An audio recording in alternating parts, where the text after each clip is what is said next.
Hey there, this is a review for session 36 of our Castles and Crusades campaign.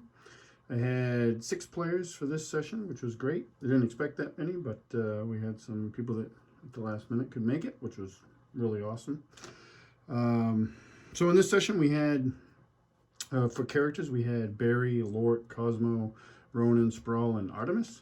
We started off at the refugee camp outside of the ruined town of Highhold, and revelry is going on because the party, the original 4 characters, Barry, Cosmo, Rhonin, and Spraull, had showed up, and they had brought supplies and food and healing. They offered some healing when they got there, so the camp is actually in good spirits for the first time in quite a while. The first character to show up kind of trailed in was Artemis, and Artemis is known by the refugees because he's from Highhold. So he's well greeted. He's reunited with his sister Anya, which the other PCs had met in the previous session. She's the woman that was responsible for most of the medical aid in the refugee camp. Shortly thereafter, Lork arrived, and he arrived with his on his warg Fenris, but his team of wolves of Arden, his pack. He has his own group, which is Frey and Froman are 2 brothers. They're humans. They've been in some other sessions as well as NPCs. Alfric who's also been in several sessions where Lork has been with the wolves of Arden. And a newer member that had joined his pack is this character called, his name is Ormond Giantkin, and he's given that name because the rumor in town is he has giant blood because he's enormous, like he's 7 feet tall. He's just this massive guy. He is a new member of the Wolves of Arden, and he is part of Lork's group. And with Lork's group, the backstory for them was the chieftain had sent them north to find out what was going on with Highhold, and also to see where the forces are, Bolg's forces and stuff. So what happened is they went up through all the PCs. They've gone up through the Jagged Hills, which is where Highhold is located. It's in the northern section. Lork continued past that and into what's known as the Northern Pass, which goes kind of like arcs in a northwest direction around Highhold up into the mountains known as the Fingers. And it goes deeper beyond and further north. Lork did not get really far into it because when him and the rest of his Wolves of Arden got into the Northern Pass, they discovered that it is heavily guarded by orcs. And there's a few bugbears there, but it's mostly orcs, some giants, and ogres, anything that goes along with that line. And when Lork comes riding into camp on top of the refugee camp, top of Fenris, hanging off Fenris's barding armor are several orc heads that they've collected in their travels. They've probably killed many more, but that was kind of all done narratively.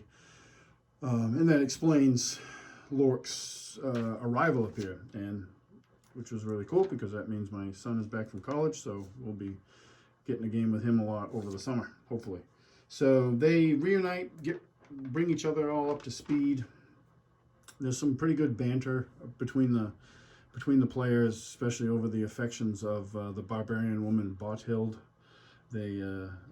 Barry's very very upset that his charms are not working on her, and she seems to favor Spraull. And although she hasn't really showed a whole outward sign of her favoring Spraull, it's more she's just not really responding to any of his advances, and they're just kind of all bantering back and forth. It was quite amusing, and it was all done in character, which was even better.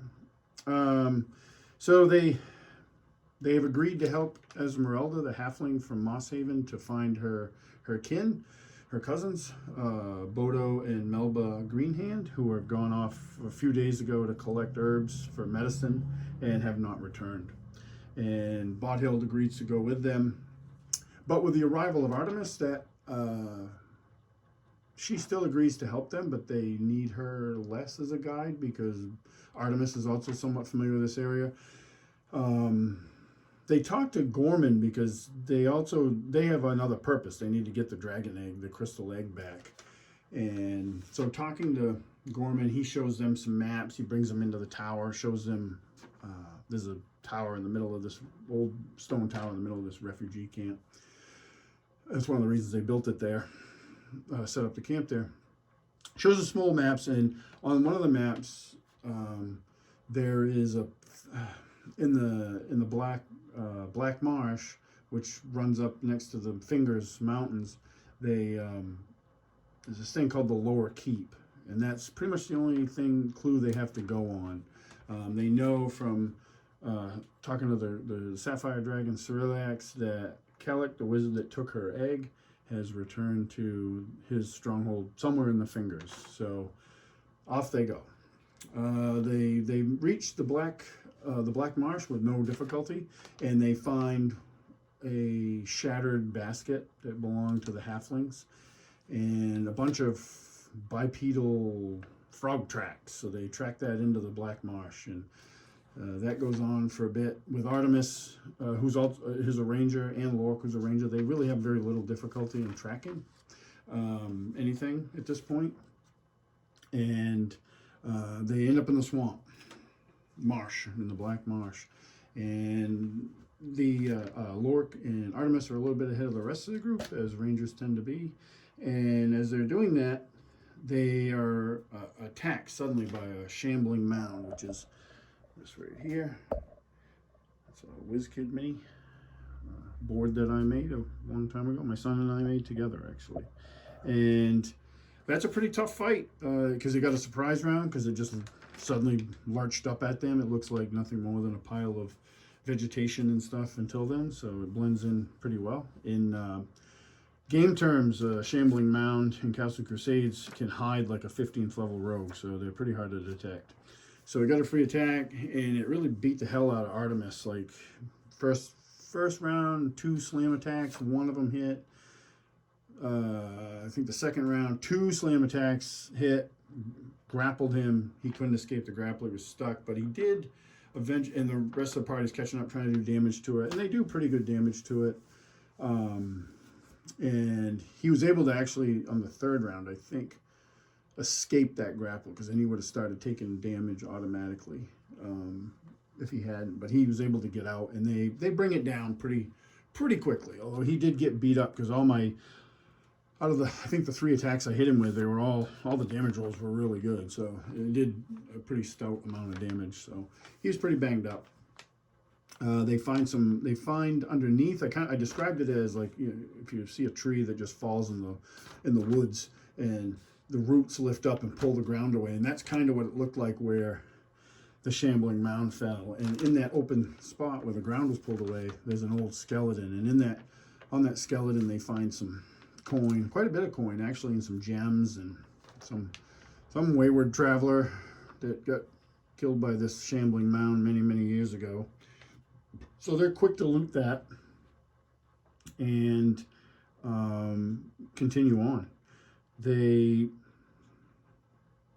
One of the things before they left the refugee camp, Lork gave Spraull the dwarven champion's helmet that he was given by the Sapphire Dragon Cyrillax as a payment or token for helping retrieve her egg. He gives Spraull that helmet, just saying it's better off with you. It belonged to this dwarven champion named Gundrick, and he, I think Spraull was kind of taken aback by that because he was fairly quiet about it, appreciative, but it surprised him. I had a really cool image. I used a lot of images that I found online in this session, and the one I used was some concept art from Lord of the Rings dwarven helmet. And this helmet is special because it actually grants the wearer an armor class bonus when it fights goblins, orcs, or giants. So Spraull will get a boost to his armor class whenever he's fighting those 3 things due to the helmet, which was pretty cool. So now, fast forward again, they follow these tracks, And they get it. I think at some point they discovered that they were kind of familiar. Well, Lork and Artemis. Lork was not familiar with what the tracks were, but he was able to follow them easily. Artemis, I think he had a little bit more knowledge because he is from this area. And Bothild was also, although she wasn't tracking, she can see him when they're pointed out to her. And they call them. They were known to Artemis and Bothild as bog beasts, which is basically my name for in this area for bullywugs. So they're tracking these bog beasts further into the Black Marsh. They end up eventually coming to a bit of a raised area, drier, and there's the scene of a battle here. And there's dead bog beasts and there's dead orcs. And there's a trail coming where the orcs come in, but they don't leave, which indicates to them that all the orcs were killed. There's also a trail of the bog beasts leaving, but more importantly, there's a single trail of halfling leaving this clearing as well. And they decide to follow that. And that leads kind of in a southwesterly direction. And they follow that for quite a ways. And initially the tracks are it shows that whoever it was running. And then they slow down and they get slower and slower and slower. But they continue to follow them. Eventually it leads to an area with, it's a little bit firmer. It's still the marsh, but it's firmer. And it's near this very large, murky pond, which was, I built out this way.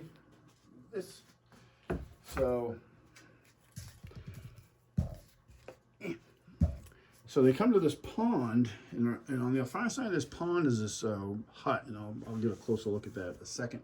And there's a wharf coming out of it, or a dock, I should say, and there's this guy sitting at the end of the dock, and he's fishing. And this guy wears like leather clothes, but they're all stained and tattered and worn, and he's got a very long, dirty beard that goes all the way down to his waist and rail thin, and he's fishing.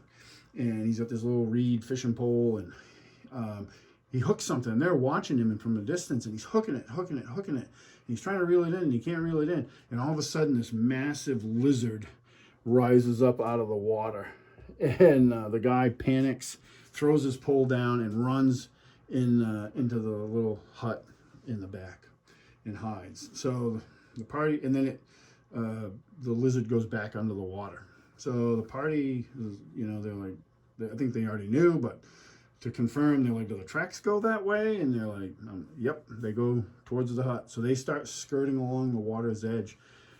Most of them trying to be silent, but you have some characters like Spraull, who's a dwarven cleric. He really has no chance of moving silently at all. And so Matt described it as a big old limb slapping his shield. And when that happens, the lizard rises up out of the water. And I don't know if it was right then or just before, but I think it was just then when it rises up. Matt describes to me that his character is 20 feet away from the water's edge. Well, the lizard is a kind of a homebrew thing. Castle Crusades has giant lizards, but I made this one even bigger. And one of the things I gave it was a tongue attack with a 20-foot reach that I just planned out ahead of time, and it just happened to work out perfect. So it snaps out this tongue. I think Matt even made a reference to about the tongue before it launched the attack. But it was just enough to hit him, but I didn't roll well enough, so the attack wasn't successful. It focuses on the smaller creatures. So you had Cosmo, who's a halfling, and the NPC Esmeralda, who's also a halfling. They run and hide behind this tree, and Cosmo's shooting his bow, and he's not doing well, but Esmeralda's trying to encourage him, which was funny. Everybody thought that was funny. She's like giving encouraging words as he's trying to shoot and hit this thing and penetrate the hide of it.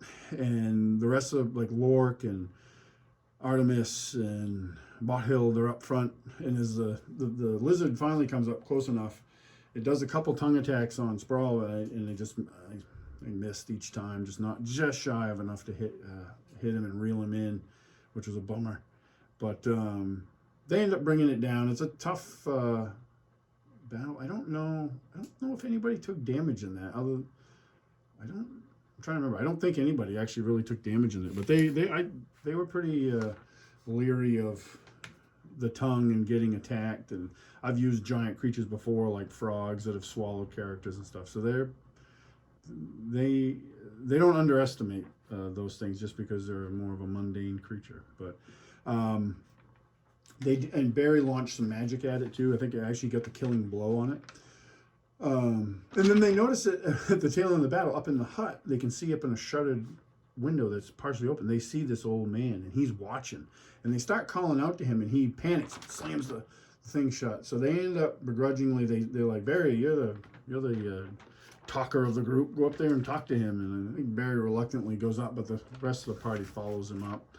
And there's a little bit of dialogue where they're trying to get him to come out, but he's very nervous. So he's like talking, through the door, and they ask him about halfling, and he said, yeah, there's a halfling here. Come in and see. And they don't want to at first, but Esmeralda, once she hears that, she doesn't wait, and they end up going in, and they find this hut that's just, it's small, very cramped quarters, looks exactly like the terrain over there, which I'll give you a closer view here of in a second. But this guy he's crazy. Like, he is just this crazy. They kind of make out that they poke around his little shack, and that he has magical ability, or he did, but he's so crazy now he can't put it together. Like his spell book, Barry's looking for his spell book, and he just finds that it's like all loose leaf papers, and they're all jumbled up, and that's probably, other than him being crazy, it's also part of the reason that he can't pull spells off, is because his stuff isn't just disarray. One of the notable thing about it, though, is that his walls are covered in scrawlings, and a lot of it has to do with like the constellations and magical arcane, but he also he's drawn some stuff in there. And one of the things that stands out to several of these characters is there is a drawing that they saw, pretty much the same drawing, in way back when they went to the underground and they met the stone giant Unglock. And on his Unglock's cavern wall, he had a drawing of a castle in the clouds, and so does this guy. He can't even tell them their name either. They ask him his name, he's like, he can't remember his name, so they come up with a bunch of funny nicknames for him and stuff. And they have all this, and then he starts talking about the tall man and the crawling and coming from the center of the earth, and when the tall man comes, he'll do their will, and it's really kind of confusing, but I think it was a little bit alarming to them too. They were kind of like, what the hell's up with this guy? The halfling that there is Melba, the female party.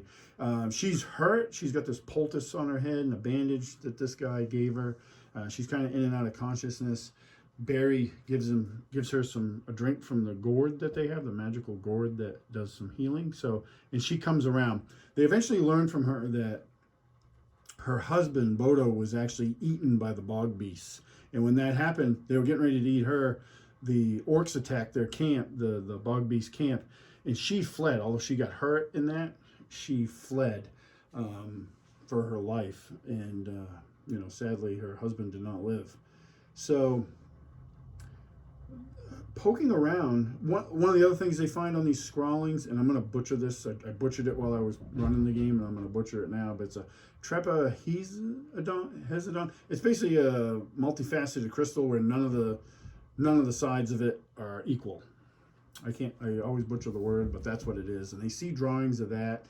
More importantly, they find in one of the small rooms in this hut this makeshift wooden stand, and on the stand is this type of stone, but what it is with this version is all these other stones have been put together and like held together with mud to make this thing. They know pretty much from looking at it that it means nothing. Like that particular item, it doesn't do anything, but that possibly this guy doesn't realize that, but he's trying to make that for some reason. So Barry tries to use a little intuition, because he'd looked into like the magical crystals and stuff with his master Scion, and they know they're conduits for magical power, but that's about it. Above board, his role for intelligence wasn't good enough to give him any more information. So they have that little bit to go on. They end up staying the night at the hut because it's late. Bothild agrees to return to the refugee camp the following day to bring Esmeralda and Melba back. They're in Esmeralda's fine, but she wants to get her cousin back to the refugee camp, and the rest of the party wants to go on and find the lower keep, which I think they asked the Mad Hermit about, and he starts talking about. I think he tells them that he fled from there. So that doesn't really help him with a lot of information. And one of the other things I told them when they first were getting ready to go into the Black Marsh was it was known to be in the Fingers Mountains. They were known to be haunted. So that really pleased some of them, especially Barry. He didn't like that, which was funny. But they don't have it's a bit of a mystery. They have a rough idea where it is. They're not sure what it's all about or what it leads to, but it's probably the best clue that they have. So they spend the night. The only thing that happens during the night is the Mad Hermit. The marsh just comes alive. Like there's so many sounds, just natural, from creatures and stuff. But they hear this kind of mad cackling, and coming from the rooftop of the hut, the Mad Hermit's up there, and he's cackling away and like chanting, like he's trying to cast spells at the stars. And it was a very clear night, and he doesn't cast anything. He's just crazy. But other than that, nothing happens. So then the next morning, they split up. Bothild takes Esmeralda and Melba back to the refugee camp, and the rest of the party heads off back north trying to find the lower keep. And it takes a few days to get there, and they eventually find it. They're lucky they have 2 rangers in the party, so the tracking is really easy, and or just navigating the wilderness. They do really well. They eventually find an old, overgrown road that leads to, as the ground rises up, and they know they're approaching the base of the Fingers Mountains. It leads to a murky, water-filled crevasse, and on the other side of the crevasse is this huge. There's a bridge that spans, an old stone bridge that spans it, and then on the far side is this ruin of this keep built into the side of the mountain wall. And on each side there's an entrance, the gaping black entrance open, and on each side of these 2 massive stone statues of armored soul, guardians watching over it. They also find on their side of the bridge these natural man-made like totems, and they don't know what they mean, but they kind of intuit that these were warnings from like maybe the bog beasts that not to progress any further. So they're like, oh great, even the bog beasts don't want to go in here, and we're going here. Great. So they're debating what to do. Spraull kind of studies the stonework, determines that it was made by dwarves, more than likely, but not for dwarves. So it doesn't have like the dwarven, it has the structure, strength and stuff of dwarven make, but it doesn't have like the dwarven motif to it. As they cross, they're like, well, here we go. And they're getting ready. They're starting across the bridge. When Barry steps onto the bridge, he feels this very familiar brush of like cold air and the spectral form of the woman that he's seen once before that saved him from the bugbear assassin attack prior to their retaking Iredale stronghold, appears before them. And for the first time, I don't think she spoke that time. She speaks, and she just yells, go back, go back. And she gives them this warning. And that's where I ended the session, on a nice cliffhanger. So they were like, oh crap, now what do we do? So I think they're going to agree. They're going forward, but they're like, even the Spectre's telling us not to go in here, so it's bad. Yeah, real good session. Had a lot of fun. Great. I had 6 players. Son's back at the table, which was awesome. I'm so thrilled to have him back. Everybody was happy to see him. It was great to have him and his character back at the table. It was really fun. Just a real quick thing with the terrain. Battle mat, swamp battle mat, which is pretty cool. Dwarven Forge stuff. 3D printed trees. These are 3D printed trees I painted. That one is too. Just put some flocking on it. This stuff is just lichen stuff you can buy. I just threw that down. I'll bag that up actually and save it. Miniatures you've seen. This is a, I don't remember how much this was. It was very inexpensive, but I got this giant lizard miniature off Amazon for a few bucks. I think it was like $12 or something. Pretty good miniature though. I mean, saved me from painting one, finding one and painting one, and it was a great big, like I wanted a big lizard, so that was perfect. What else we got? I got the docks. And this thing here, this is really cool. First time I ever used this piece. This is the Wizard Hut from Hagglethorn Hollow Kickstarter. The original Kickstarter, not the printable scenery one. This is the original. So that was designed by Johnny Fraser Allen. Really cool piece. I really like that. Glad to finally get to use it. Swamp board, you guys have seen this before. This is something my son and I built a long time ago. I actually want to build another one to kind of go along with it.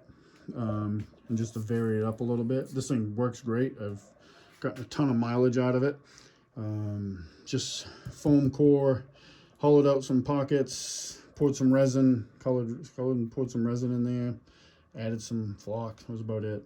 Not a whole lot to it. It was pretty simple. Some caster rocks. Those are plaster cast, but not super hard to build. I definitely like to build another one to go along with it. But yeah, so that was the session. Looking forward to the next one. Everybody had the bulk of the group there, minus a couple people. So I know what we'll be doing next time. I don't end this campaign on too many cliffhangers like that. That's probably actually the first one I've done. But I didn't have above board. I didn't have the lower keep prepped out for them to go in and explore. So that was I like that ending. I like doing cliffhangers. I just typically don't do them a lot because they don't work with the West Marches style campaign. But I know most of this group will be back for the next one, so we'll pick it up from there. So that won't be a problem. But yeah, that was a session, and thanks for watching.